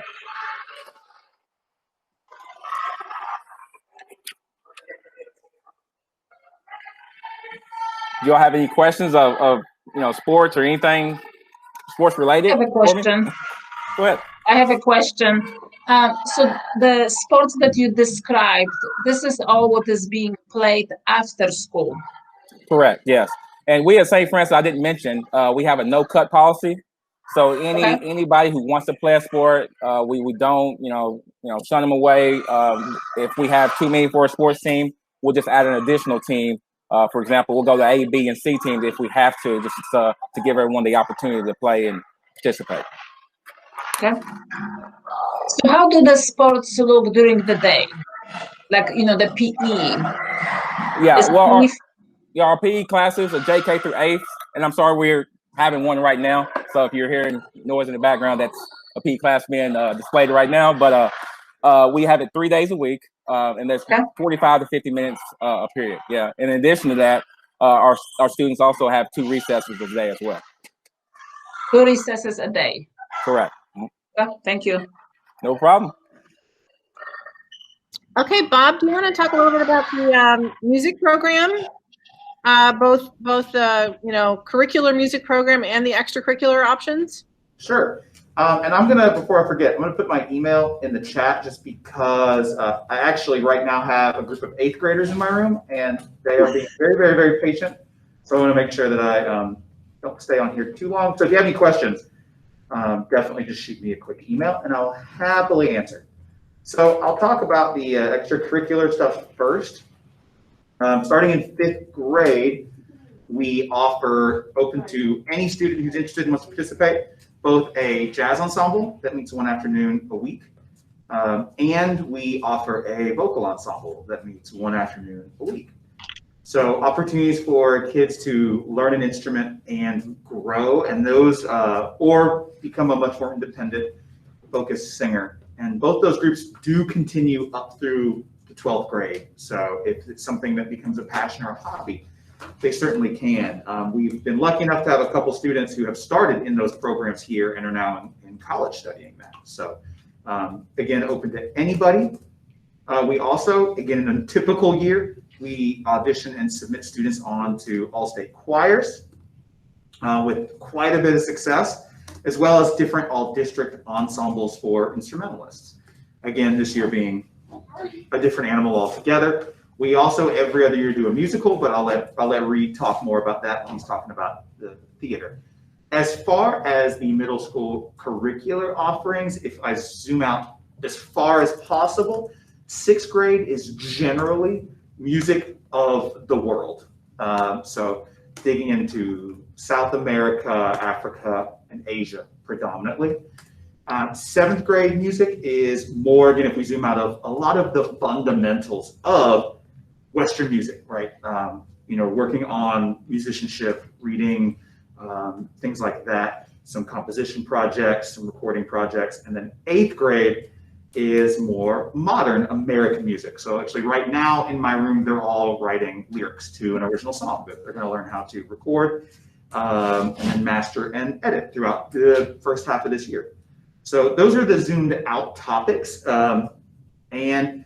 This year I have also changed things up and made a commitment to not use, as an example, kind of any of the same old repertoire. So we're making sure this year to teach through using music that is written and performed by women, people of color, and people who identify as LGBTQ. So its representation is important in the arts, and so we're doing our part there too. So I need to sign off. It's great to meet you all, but please, any questions that I can answer, don't hesitate to reach out, whether it's about a middle school thing or if you're looking ahead for high school. So it's great to meet you all. I hope you have a great day. Thank you, Bob. Thanks for signing in for just a minute in the middle of class. Your 8th graders are very cooperative. All right, I'll see you.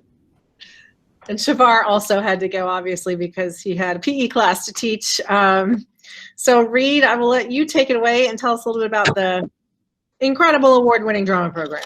Oh, what a preface. There you go. So thank you, Alexandra. And yet I've been here. This is my 31st year at St. Francis, which was not the plan, but it's what happened. And throughout, I've done worn a lot of different hats. But throughout it all, I've always done drama. I was a theater major at IU before I went into education. So that's always been a passion of mine. And I've been able to fulfill that here at St. Francis all throughout.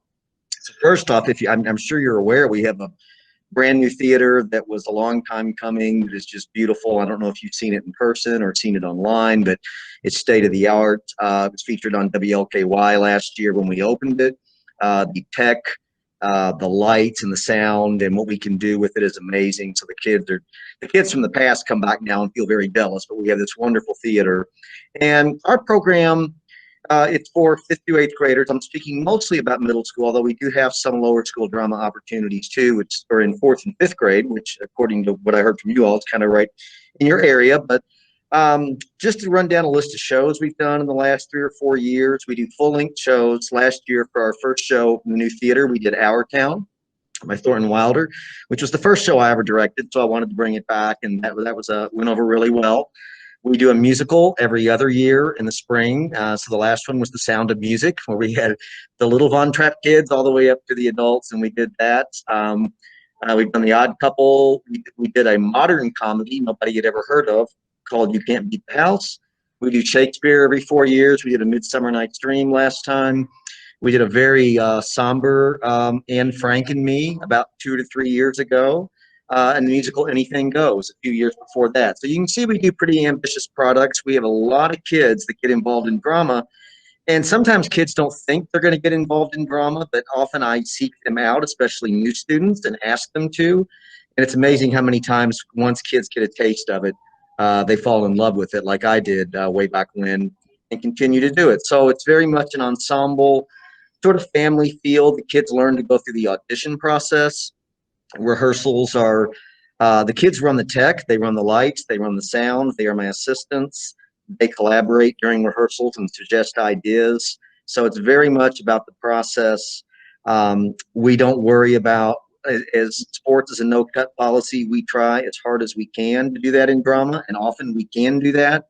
Sometimes not, if we have too many kids come out for a show, but we will double cast shows to get more kids in and not worry about the overall strength of the production as just getting kids involved in drama and getting them that experience. So that's kind of my philosophy. When I pick shows over a 3 to 4 year cycle, I'm very aware of mixing genres and styles and comedies and dramas and social messages and all of those elements. And that's one of the things we really strive for. And as Bob said, I do an alumni show every other summer, and I have kids that come back from high school and even from college and even post-college to do these alumni shows. That's kind of their affection for the program. So I don't know how your children feel about drama, but if they have any interest at all, would love to have them. And I put my name in the chat too, if you have any questions for me about anything drama, or if you have a question now, I'd be happy to field it. Marcy, when are we supposed to be back in the big meet? Is it now? Yeah, I was gonna say we our 15 minutes kind of started at 2:05, so we're looking at about wrapping up right about now. So yeah, I thought we probably needed to go. Do you want to put that link back in the chat so we can get back? And again, feel free to you can ask a drama related question or any of these activity questions in the big meet too, and we can get to it. Or you can email any of the people who were on this meet. So thank you guys for joining us, and we'll see you back in the big group in a minute. Thank you all for being here. Get started. So hi, I'm Julie Marks, and I am the counselor on the Goshen campus. I work with all students in JK through 8th grade. I have been here, this is my 16th school year. I have 2 kids who went all the way through Goshen. And prior to being at St. Francis, I did outpatient mental health. My background is I'm a licensed clinical social worker and a licensed marriage and family therapist. So I'm just going to give you a little overview of what I do here at school, and I'll focus more on lower school. But Megan, 5th grade is when we start middle school, so I'll also give you all just some information about middle school. So in the counseling program, what I try to do is do a lot of proactive programs and programming for students and for parents, and also obviously kind of reactive when there are situations that come up as needed.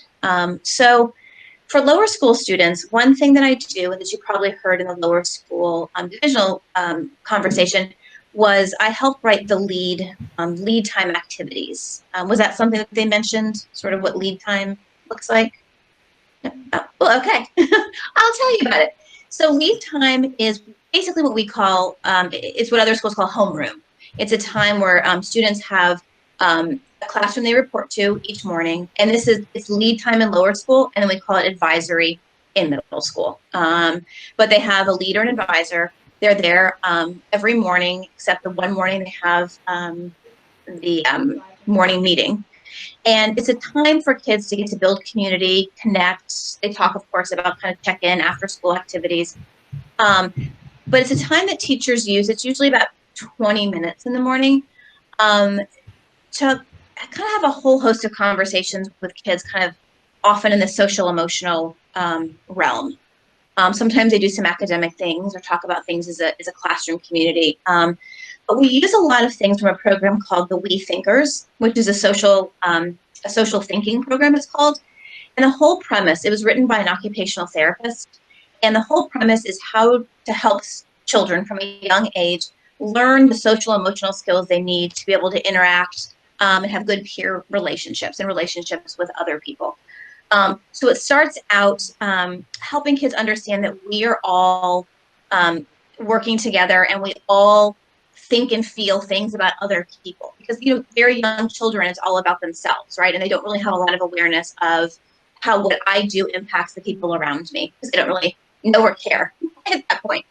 So it starts off kind of teaching them about what it means to think and feel, and we think with our head and we feel with our brains, and we have these thoughts in our heads, these feelings in our hearts, and we think about other people and have feelings about other people, and they have them about us. And then we kind of go through different scenarios of, like, you're building blocks in your kindergarten class, and someone comes along and kicks them over. What kind of thoughts do you have about that? What kind of feelings do you have about that? How do we handle that? It teaches great things like how to be in a group, what it means to sit in a group, how are you expected to be. There's a great book called Whole Body Listening that talks about, listening with your entire body. There's a book about thinking with your eyes, which we talk about means like looking at somebody. Why do you make eye contact? How do you let them know that you're thinking about them? And so those books start in junior kindergarten and kindergarten, and then as they progress, and in 2nd, 3rd grade, it's the same characters in these books, and they go through really fun activities, like they're under the sea or they're on a pirate ship. And through the stories, we have these conversations about these social thinking skills. So when they get to be 2nd and 3rd grade, we talk about things like hidden messages and hidden rules. So when you're in a situation and you don't know what to do, how can you figure it out? How can you look around? How can you see what other people are doing? How can you figure out what it is you're supposed to be doing? One of my favorites is about the size of the problem, and kids learn when you have big reactions and when is it appropriate to have a smaller reaction. If someone's hurt, wow, that's a big problem, and yelling and screaming, that's totally appropriate. But if someone takes your pencil, that's really a small problem. And we talk through how do you handle those kind of things. So it just gives them wonderful vocabulary to use. And we send that vocabulary home to parents, and other teachers have it. So we try to make it as much of like a community language as we can, so that we're all communicating with kids in ways where they can quickly understand that they're having a big reaction, and you say, well, wait a minute, let's think about the size of this problem. They quickly know, like, oh, wait, I understand what all that means. Maybe I don't need to have the reaction I'm having.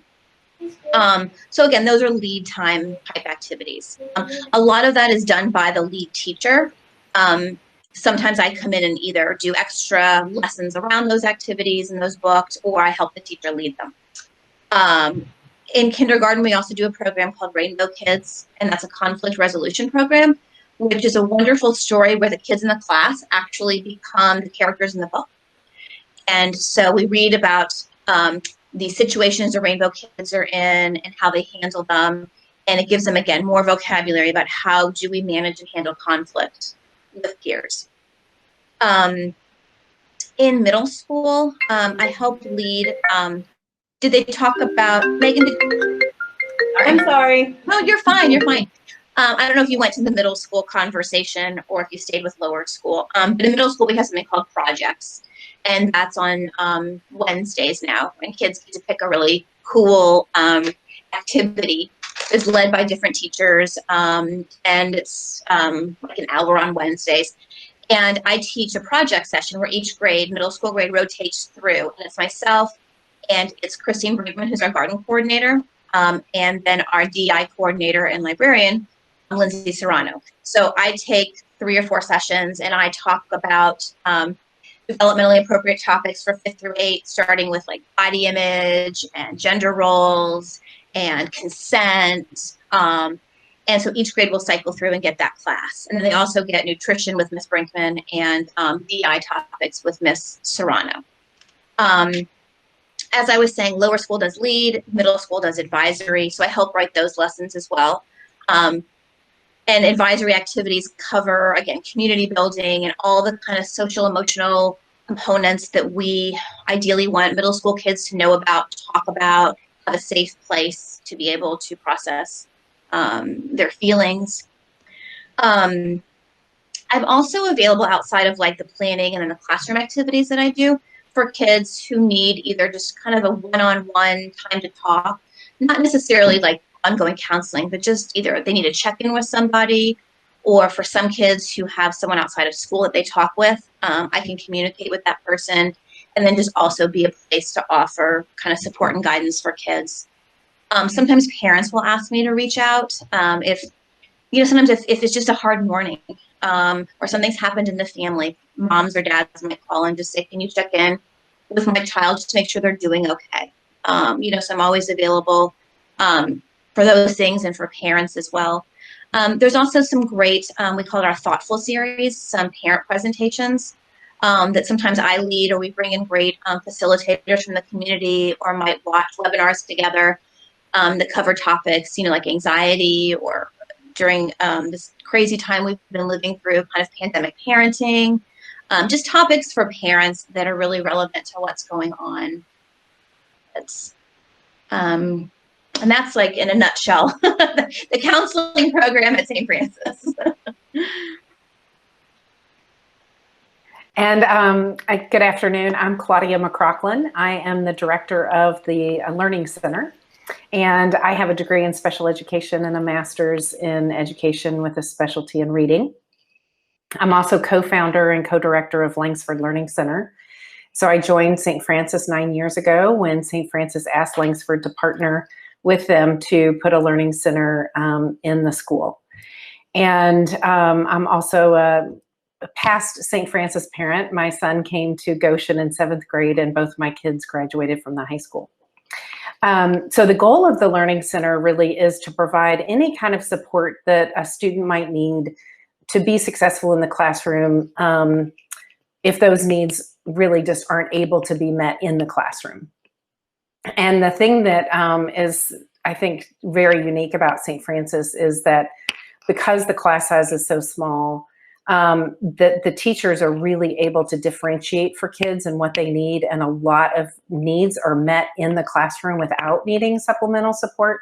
But when we do find kids that do need, a little bit extra, the wonderful is that those services it doesn't fall on the parent to figure out what's needed, who to provide it, picking up the kid, driving them to services. All of that happens at school during the school day. So we have occupational therapy, speech therapy. We have for if we have lower school students that have gaps in their reading, we have reading remediation available.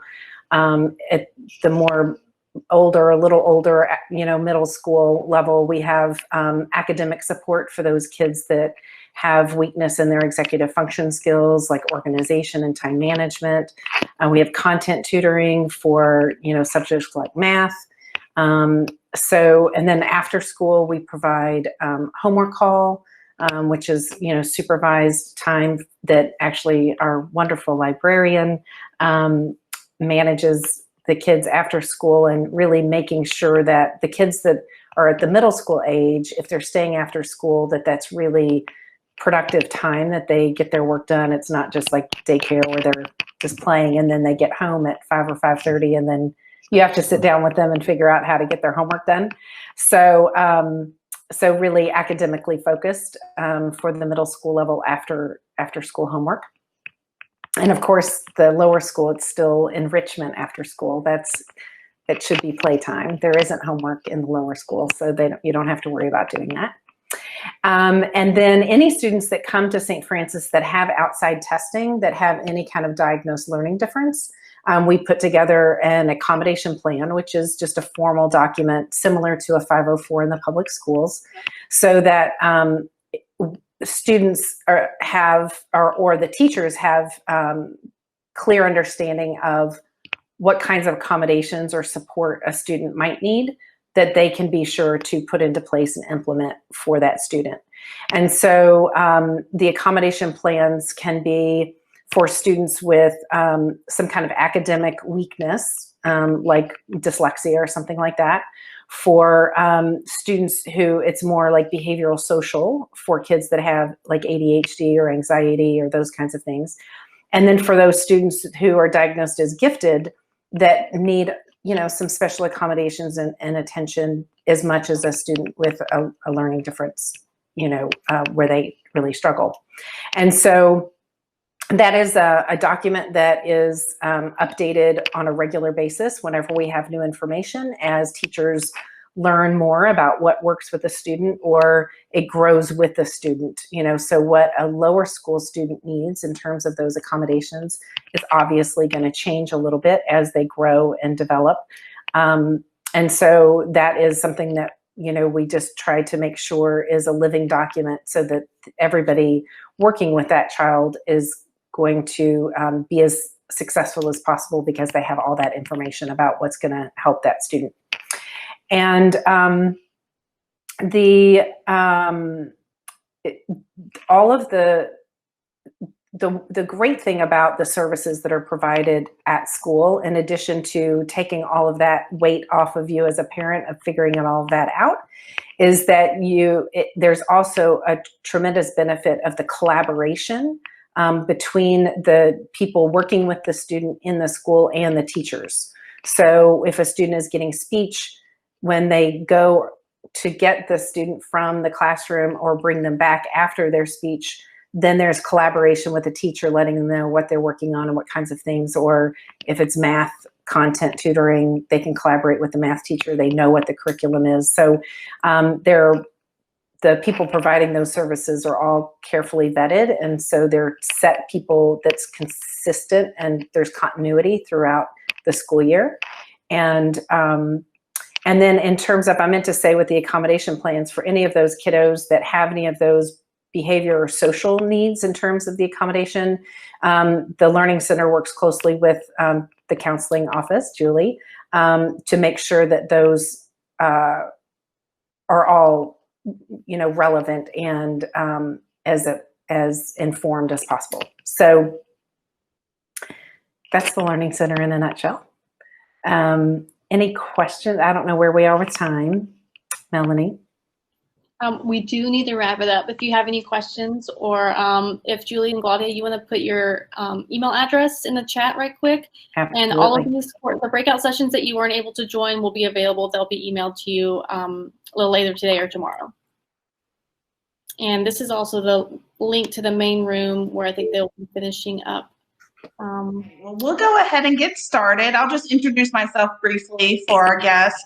I'm Tony Robinson, and I oversee admissions for the high school at St. Francis. So today I'm just going to serve as the moderator for this session on diversity, equity, and inclusion. And today I have with me Lindsay Serrano, who is the librarian out at the Goshen campus and also is the director for DEI work at the Goshen campus, and also Zach Cohen, who is the director of the middle school. So Lindsay, you want to get us started here? Sure. I'm so happy to meet with you and talk a little bit about the work that we are doing here at St. Francis Goshen. And one of the things I like to tell people in my role as a director of DEI, what that means is that I coordinate efforts of the faculty, students, and families of what kind of work they want to see at St. Francis to make it equitable and inclusive for all of our students. Make sure that all of our students feel an ownership over St. Francis, feel welcomed, and feel like this is their place. And we do a lot of different things for preschool, lower school, and middle school, but I always want to say that I'm open to coordinate with parents, coordinate with other teachers, help support them, and a lot of times some of our greatest ideas come from our students, and making sure they feel supported when they reach out to myself or Mr. Cohen or in the lower school. So I'm going to run through some of the things we've done so far, and then Zach, if you have anything to add before I go through that, or good, and then if you have any questions, we will answer them. So let's see, some of the things that are new at St. Francis. One of our biggest things is that we have started last year a racial literacy curriculum called Pollyanna, and that's done through a nonprofit that gives out this curriculum for free and then offers training. It goes K through 8, and it covers everything from— Which one are you on? It covers everything from talking about skin color, talking about community building, talking about ripple effects, talking about, let's see, what else? Institutionalized racism, the origins of race, immigrant stories, and so on. So, let's see. I did too, but. Hey, Glenda, would you mind muting yourself? Sorry. It's all right. Thank you, Glenda. This is run by myself in the lower school, and it goes through the library curriculum, and then is also run in humanities in middle school.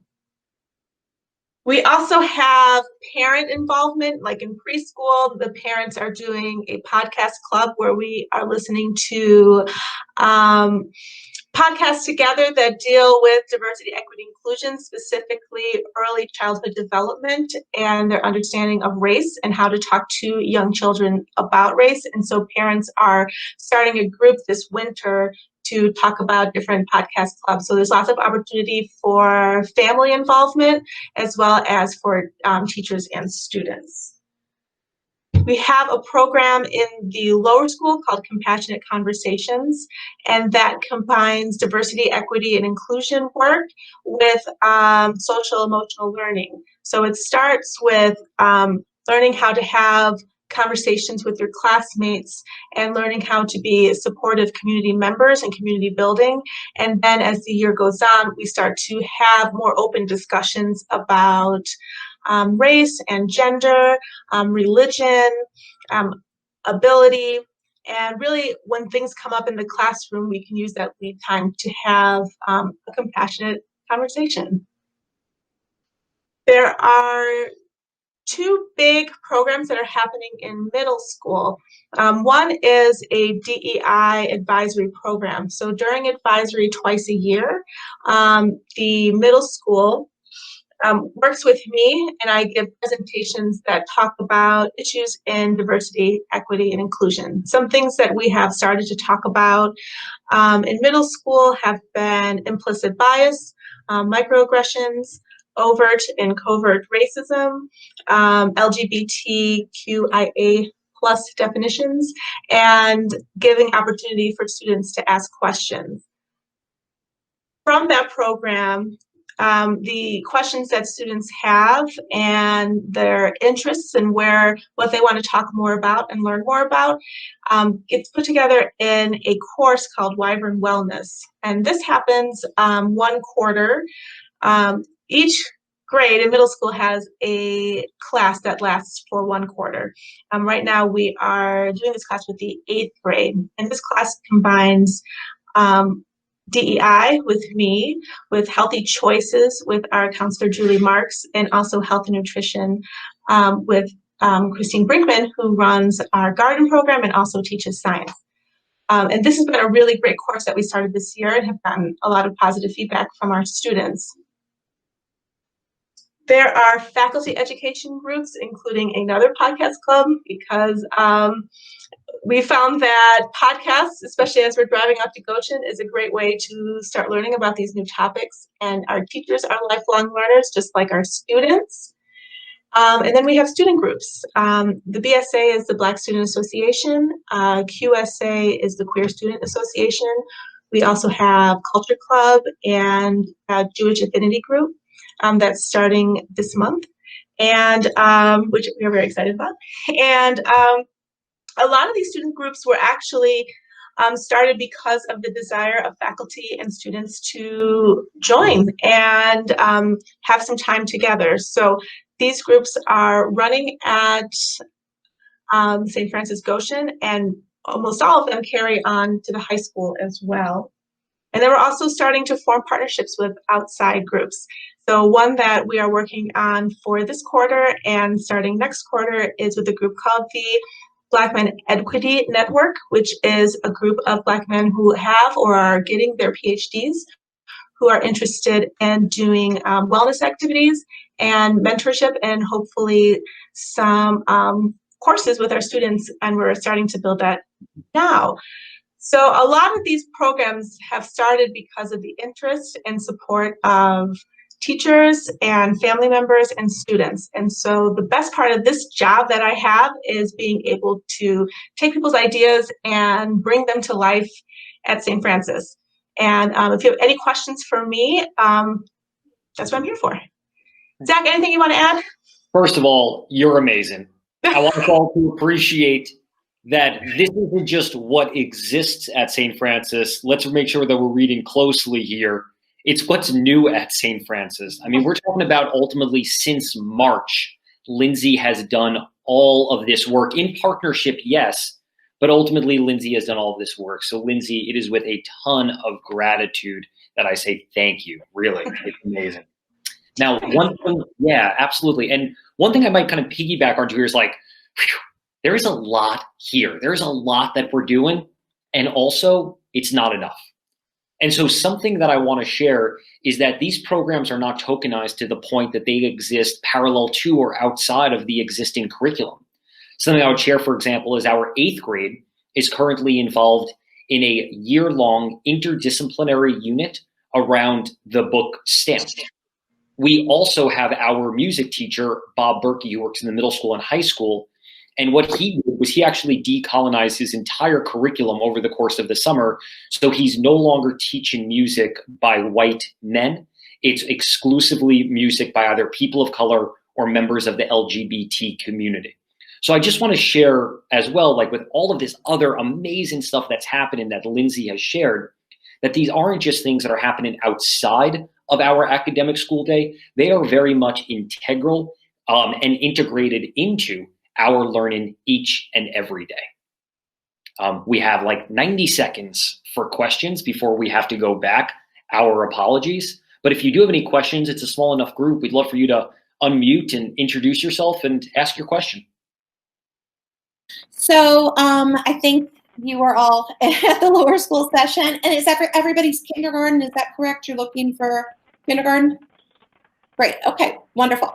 So Renee's going to join us, and she's the preschool director. So our preschool goes up to the preschool 4s, which is pre-K in a lot of schools, and then I start with JK. And one of the most important things in any school, but really truly in an independent school, is making sure that we have a strong partnership with the families, with the parents. We're all day with your children, and we're hopefully developing very strong relationships with them. Hi, Renee. But it's equally important that we develop strong relationships with you. So one of the things that we just want to make sure that people know up front is there's got to be that level of trust between the school and home. I mentioned that in the last session that, and I was fortunate in that I brought my kids to school with me every day when I came to work, and they were in the same building as me. And I often thought, I don't know how parents do this, how you hand your child over to somebody and you hope that everything that's happening in the building is what's supposed to be happening. That is a huge amount of trust that you put in us every day. And we want to make sure that we are communicating with each other. There are things that you know about your child at home that we don't know at school, and we might not see, and vice versa. And it's important that if things are going well, that we're communicating, but also kids, at different times are going through different phases, and we need to make sure, again, that like we talked about in the lower school session, that we're understanding why certain behaviors are happening and trying to figure out what's going on. So that communication piece is huge. Renee, I don't want to be the only one that's talking the whole time. Oh, no, that was perfect. And that's great. Sure. I would just add that for the little ones, we start at the beginning of the year with just establishing a relationship with families right when they first enroll in the school, with having a visit with you before school even begins, a classroom visit, just to get to know you and your child and to share that information with each other. And then we kind of build on that. I know for preschool, we do like different seesaw apps right now and different things where parents can kind of see a day-to-day what's going on, because you can't come in the building. We're living in this upside down world right now. But we're still trying to find ways to connect with you so that you know what's happening in the classroom. We also have conferences twice a year. Jen, did you mention that? Okay. We have conferences twice a year in the fall and in the spring. And I know for preschool and lower school, there's a newsletter that goes out and that type of communication. But there's also this open door kind of policy too. And right now it's just open email or open phone call. But, if there's a problem or if there's a concern, we want you to call and ask. A lot of times, things do happen throughout the day, and the teachers don't always have the time to, address it with you at that time, but call and let us know so that we can help. That's what we want to do. That's where the learning is happening with the children too. So we definitely want to connect with you there. Yeah, I talked in the lower school session, and these are our lower school parents. Okay. Yeah, 3 for kindergarten. Oh, yeah, they all have preschool right now. It's just for kindergarten next year. Right. That's great. Kindergarten is great too. Sure. Absolutely. I'm so sorry, I lost my train of thought. What you were talking about in the lower school session? Yes. I apologize. Sometimes when you talk too much,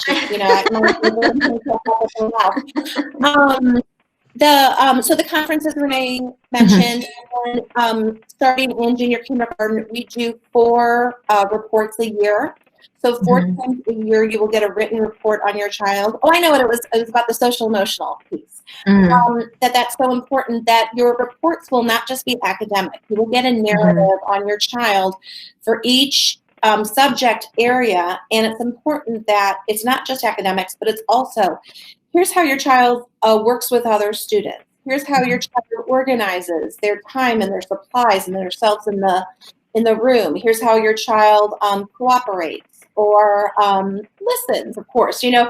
All those things are very, very important, and we need to make sure that we're communicating those things to you as well. extremely important.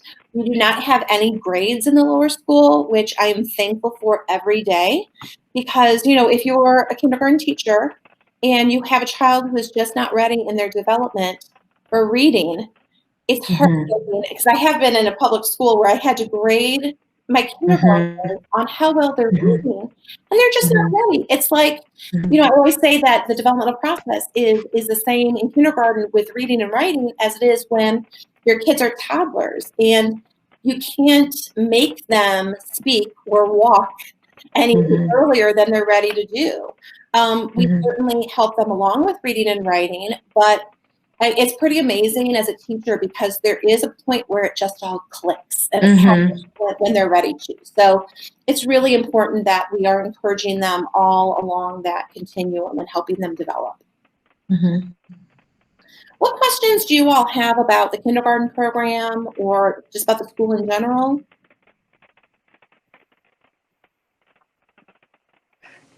Excuse me, this is Sarah Stone. I am looking for my son Colin for next year.